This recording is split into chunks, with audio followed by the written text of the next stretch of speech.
What's going on, y'all? So, I just wanted to, I guess, have a moment of transparency with you guys real quick. See what you guys I want to share this with you guys and see what you guys think about this. Um, because I don't know if I'm like feeling, I don't know if like the feeling, like the alone feeling is like super strong right now, or I feel lonely, or whatever the case may be. But I felt like, versus what I usually do, which is go through these moments knowing this too shall pass, and just, get to the other side, naturally off camera, whatever, not broadcasting this part. I specifically want to give you guys this time because I feel like, these things always pose an interesting challenge to my brain. And you know I feel like this time is no different, but it is different in the fact that I usually consciously or unconsciously seek an escape from these things, but this time it just feels a little bit different. So, as you all know, I am experiencing let's say, a season of isolation right now, a season of separation. I'm getting myself together, I'm getting my finances together, I'm getting my principles, values, boundaries in order, for the man that I want to become. You know, Making sure I go to the gym, making sure I get my eating habits together, like all the things that make me a self-sufficient, well-rounded man, stand-alone man. Kind of taking on that journey right now, humbly and with humility. You know what I mean? Even in the good and the bad. But, you know, I feel like yesterday was a time that, things kind of hit a little bit harder, right? Now, one of my good friends, I went to his daughter's birthday party yesterday. And, this is like one of my closest friends that I have, historically speaking. So, when he had a daughter, I kind of felt like that was the closest thing that I would experience to a child at this point. So I kind of like, I felt like I really embraced the idea of having like a niece, you know what I mean? Like being Uncle GK. That's what she called me, Uncle GK. And I just find that, I've seen my friend become a father, and I've seen his daughter grow up, and I've learned to really appreciate the innocence and the youthfulness of a kid, being a kid, being a baby. And I feel like I've always wanted to pour into that, and just really give my presence as much as possible to that child's life, you know what I mean, from an assistive perspective or uncle perspective. Because growing up, I feel like that's something that always mattered to me. But I felt like it mattered to me because I felt like maybe I didn't get that from the people who I would have liked to get that from. And somehow that has translated in my life, with me being very appreciative when somebody actually takes the time to recognize my efforts or recognize me as a person or my talents or anything growing up. And very much so even to this day, you know what I mean? So with all that being said, I felt like I wanted to make sure I showed up for her birthday and things like that, even though it was an hour and 20-minute drive. But small price to pay for the memories of this person. But when I got there, right, and mind you, with a little bit of background on the relationship that I have with my homie, like, we're good friends. I've known him for like maybe over 10 years now. Definitely, probably over 10 years now. No, definitely over 10 years. So definitely over 10 years. But, as we've started to grow as men, we've started to take our own separate paths of growth, our own separate journeys of growth. Mine being that right now I'm having to learn how to sit in this silence. And sitting in the silence has really been one of the hardest, most humbling, but most powerful lessons that I feel like I've had to learn as a man. You know what I mean? And I feel like life keeps circling me back to positions to where if I choose not to learn the lesson and I choose not to challenge myself to exist in the silence and maybe consciously or subconsciously seek that validation or seek that attention or seek that stimulus for that matter, life always finds a way to circle me back. You know what I mean? And I feel like this is one of those moments. And at this point, it's so prevalent that I know, but I still feel like I test the boundaries and I always get the same result every time. Now, what do I mean by that? What I mean is the most loudest lesson that I feel like I experience on a day-to-day basis is when I talk to an individual, right? Like I'm talking to somebody. Like honestly, this happens a lot with my friend, but it happens specifically, but it happens a lot with pretty much everybody, where I'm talking to an individual, having a conversation, and I feel like through this silence, it has taught me how to listen a lot better, and meet a person where they are a lot more, to where I'm able to, they'll give me the 10, 20, 30, 40, 50, 60 minutes of their things, their stuff, and I'll listen to those things and I'll ask questions, and because I genuinely want to know, I'm genuinely interested, but also I know that there's a deficit of people listening to people out here. There's a deficiency in people feeling really heard and seen, so I've noticed that even asking one question to an individual when they're conversating with you is very powerful.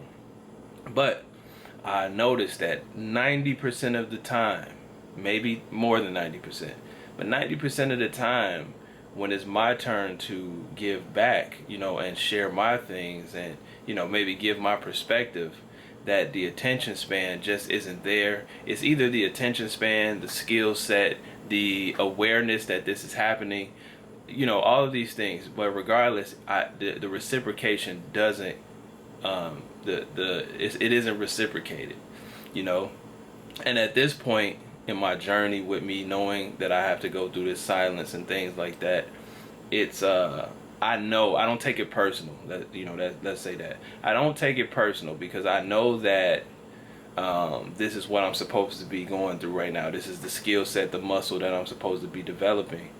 But at the same time, there are lots of scenarios where I say, well, let me just try. Then maybe this time will be different. Maybe this, maybe that. And that's pretty much been my thing. So fast forward to the birthday party. I go to the birthday party. Now me and my homie haven't really had a chance to sit down and talk for like about a month or so, and even though most of our conversations are that, you give me your things, and by the time I give you whatever it is that I'm trying to do or get into my depth, or am coerced to open up or whatever due to questions or whatever, now that's when you gotta go, your family and all these different type of things, which I understand because this is the life that you have, so I can't take offense to that, and I understand completely. You know what I'm saying? So I have no ill will or anything like that. I'm just talking about the lessons right now. So I get to the birthday party, and I'm just thinking like, okay, I'm just gonna show up, make sure I show my face so that if the legacy factor is there, you know what I mean? And I'm just looking at how everybody's coming together and celebrating his daughter, and how everybody's contributing the same way I'm contributing to her moment right now, But I'm also just taking the time to think, like, and look at my friend, like, I'm just paying attention to what he's doing, you know, and how he's interacting and how he's kind of taking his time and making sure everybody feels, you know, not welcome, but he let them know he appreciate them for coming and things like that. You know, now me knowing that I haven't talked to him in like about a month, you know, like I would expect that eventually, not at the party, like mind you, not at the party, but I would expect eventually that we would probably, life would give us an opportunity to catch up. You know what I mean? And you know, I felt like didn't have any intention on like getting deep into conversation or catching up there, because he's like, you know, working like a chicken with his head cut off, making sure this party goes good. But you know, I was just really taking into consideration the fact that, you know, there's everybody has their problems, but it's up to you to really find a solution for that, because the external world is so involved in other things. The world is so involved in their stuff, their pain, their trials, their tribulations, that it becomes hard to really focus externally, to put your things to the side long enough to actually see somebody else for real, you know. And that's why I feel like I have allowed myself to learn how to listen better, learn how to empathize and see others' experience more for where they are, and discuss that with them, because I know that people are wanting to be heard. But because of that, on the flip side of that, I also feel the same way essentially. Except for the thing with me is I'm in a season of life where I'm having to learn how to become self-sufficient in that, and become self-sufficient in my ability to pour into my own cup and not need any external source for that. Because every time, what life is teaching me right now is that every single time I get the same result, or 90% of the time, you know, maybe 92% of the time, I get the same result. I get life showing me that, you know, people aren't equipped, or not ready, or have no real desire to, or don't know that they're not doing. You know, one of the things that leads to it just simply not happening leads me to the conclusion that if I keep somehow consciously or unconsciously seeking this from people, then it's only going to keep slapping me in the face. You know, the fact that nobody really cares for real. You know, like I think I got a picture somewhere. Yeah, excuse the blankets and stuff, but I got a picture right there that's like, nobody cares, work harder.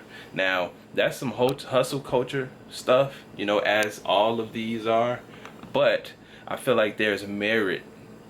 You know, there is some merit in these phrases, you know what I mean, where nobody really cares for real, you know, or people only care within the context of their reality, you know what I mean. So when I talk to my homie and, you know, we're talking for like 30 minutes and I'm conscious and I'm like, okay, I'm just only gonna listen, I'm not gonna, you know, how's your things going? Oh, that's cool. I'm good. How's your thing? How things been with over here? They've been all right. You know what I mean? And keeping it on that level, because I know that when I break this glass and I say, well, I'm specifically going through this, and that, there's gonna be that moment where it's like, oh, well, okay, that's cool. I gotta go now. So you know what I'm saying? So I've tried yesterday's conversation. I tried to do that. I tried to, which I'm trying to do in life, and essentially learn how to keep my things surface level, because nobody really cares about the small details. You know what I mean? Like nobody really cares. So I was doing that, and then we're talking and talking and talking and talking, and then it gets to the point where I was telling him my experience in the birthday party, and as I started to loosen up a little bit, which basically is me at this point setting myself up. I feel like anytime I do that, I'm setting myself up. putting myself in a vulnerable position to basically get stumped on, you know. And so at that time, once I started loosening up and thinking we were about to get into a real dialogue, um, that's when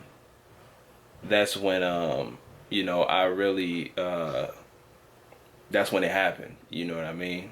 That's essentially when it happened. So, like I said, I already knew that. I know this is the state of my affairs right now, so I didn't take offense. But, you know, just I'm really just in this void right now.